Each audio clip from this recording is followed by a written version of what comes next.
Welcome to the Lowenstein Sandler podcast series.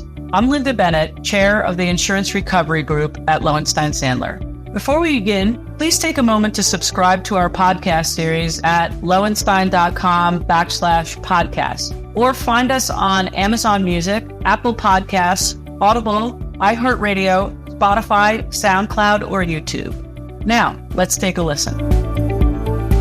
Welcome to Don't Take No for an Answer. I'm your host, Lynda Bennett, chair of Lowenstein Sandler's Insurance Recovery Group. And I'm pleased to welcome back my partner and fellow policyholder advocate, Eric Jesse. Welcome aboard, Eric. Good to be here on this hot summer day. Well, today we're going to dive into some big changes in New York's insurance world. Specifically, we're going to talk about how courts are making it easier for policyholders to hold insurers accountable for bad faith. If you're a policyholder who's been dragged through a lengthy and seemingly never-ending claims investigation process, or you're an insurance broker who has unhappy clients on your hands, or just someone who's interested in how insurance really works when the stakes are high, you're going to want to stick around. We're talking about two recent cases from New York courts that are shaking up the old rules and giving policyholders a lot more litigation leverage when an insurer refuses to conduct a reasonable and unbiased investigation into a claim. So I want to start with the old rules of the game. A quick refresher. Traditionally, if a policyholder wanted to sue its insurer for bad faith in New York, the policyholder had to show something pretty extreme. Usually that the insurer refused to settle a claim within the available limits, and as a result, the policyholder got hit with a huge verdict, or outside the context of failure to settle one particular claim, that the insurer engaged in a broader pattern and practice of withholding coverage that was clearly required by the policy's terms and conditions. The courts called it gross disregard for the policyholder's interests, and it was a very tough standard to meet.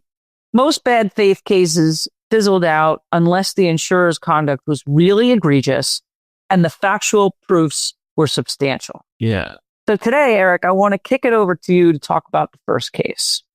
Yeah. And so this is where things get interesting. You have this Rockefeller University versus Aetna case where the court really expanded the definition or what's encompassed by bad faith. And so in this case, the Rockefeller University case, the university was facing hundreds of sexual abuse cases after New York passed the Child Victims Act. The university, they turned to their insurers for help, but instead of stepping up, the insurers dragged their feet, as we see all too often. So they were delaying the claim process. They were ignoring requests for old policy documents. The insurers were refusing to make coverage decisions, and they were pressuring the university to actually drop its lawsuit for coverage.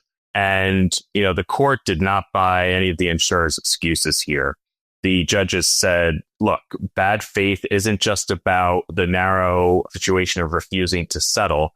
It can show up in all sorts of different ways. So you have slow investigations, poor communication, stonewalling, you name it. And there's no magic formula to good faith, but insurers have to treat their policyholders' interests equal to their own every step of the way. And if they don't, well, now under this Rockefeller case, they could be on the hook for damages well beyond policy limits. So, Lynda, and our audience, the big takeaway here is that policyholders have a much broader path to bring and potentially succeed on bad faith claims. It's not just going to be about settlement anymore. If your insurer is dragging things out, if they're not communicating, you might actually have a strong bad faith case to bring, and undoubtedly ups the ante for the insurers. So, Eric, I remember you and I being pretty excited when this case came down because it was a pretty significant shift from the bad faith cases that we had confronted in the past and that very high bar of pattern and practice. And so I do recall us saying back in October of 2024, when Rockefeller came down, is this a one-off or is this the start of something really good? So, yes. And what's the answer? Yes. We got our answer in April of 2025 as there was another case. And this one is called the Archdiocese of New York versus Century Indemnity. So in that case, The archdiocese was hit with nearly 1,700 sexual abuse lawsuits. So similar type of claim to what we had just seen in Rockefeller. And in the archdiocese case, the insurers initially agreed to defend the archdiocese. But then insurers became insurers and they started playing hardball. After acknowledging the defense obligation, they started denying coverage. They also started to refuse to attend mediations. And the way the court characterized it, the insurers were basically using a wait and see approach to avoid paying claims. So they would send the policyholder off to the mediation without making a commitment to coverage and wait and see what was going to happen. Well, the archdiocese fought back and they said this is not only a breach of contract under these policies, but it's also bad faith. And the archdiocese took it an even further step by saying it's also a violation of New York's consumer protection law. So that's general business law, section 349. And we've seen this movie before. The insurers tried to immediately get those claims thrown out. Court said, no way. The judge found that the archdiocese had laid enough facts to show a pattern of obstruction and bad faith. Again, not just about settlement, but about the whole way the insurers went about handling these claims. And what's really interesting is that the court said these bad faith claims weren't just a repeat of the breach of contract claims, which, Eric, as you and I know, is the insurer's go-to argument when they seek to dismiss these bad faith claims very early on in the case.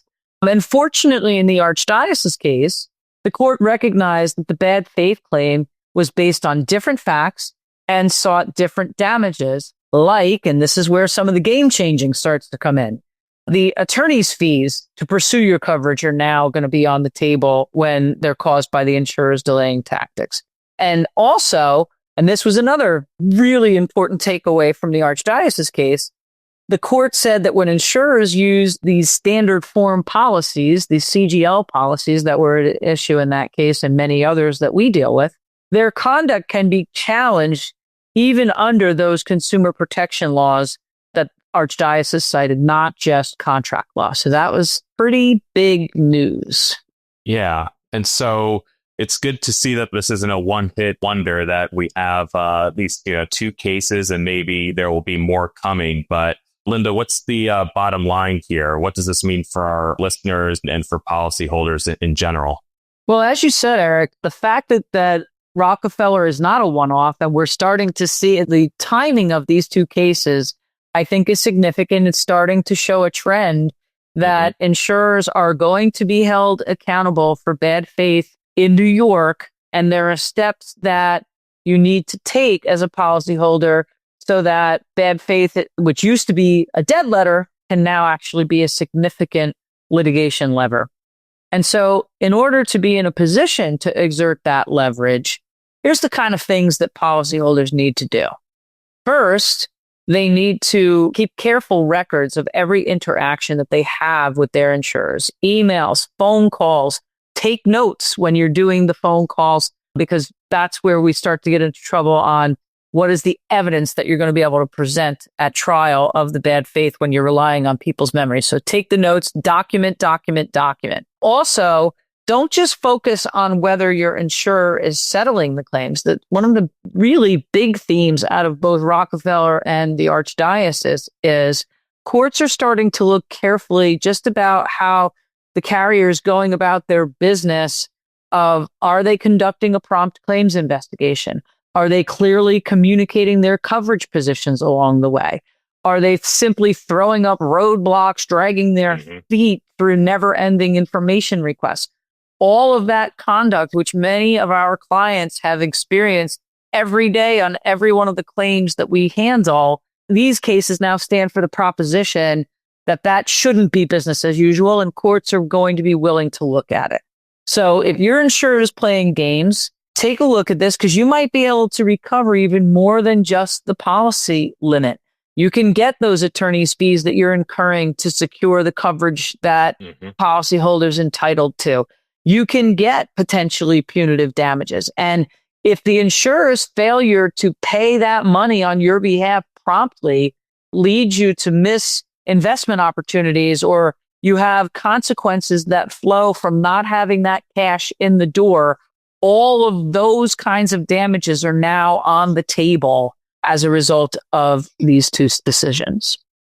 So just to sum it up, these two cases mark a real shift in New York law. I think the bar for policyholders to bring bad faith claims is now lower, and insurers have to be a lot more careful about how they're handling their claims from the very beginning to the very end. So if you're dealing with a big insurance claim, especially high stakes situations like sexual abuse lawsuits, you have more tools than ever to hold your insurable accountable in New York. Totally agree. So that's all for today's episode. If you're a policyholder, now's a great time to review your insurance policies and your open claims. Make sure that you're documenting everything to build up your bad faith record if your insurer is not stepping up the way that they should be. And please continue to tune in to Don't Take No for an Answer as we continue to dig even deeper into insurance litigation trends and what policyholders can do to protect themselves in complex claims. Thanks so much for listening, and we'll see you next time. All right, take care, everyone. Thank you for listening to today's episode. Please subscribe to our podcast series at lowenstein.com/podcast, or find us on Amazon Music, Apple Podcasts, Audible, iHeartRadio, Spotify, SoundCloud, or YouTube. Lowenstein Sandler podcast series is presented by Lowenstein Sandler and cannot be copied or rebroadcast without consent. The information provided is intended for a general audience and is not legal advice or a substitute for the advice of counsel. Prior results do not guarantee a similar outcome. Content reflects the personal views and opinions of the participants. No attorney-client relationship is being created by this podcast, and all rights are reserved.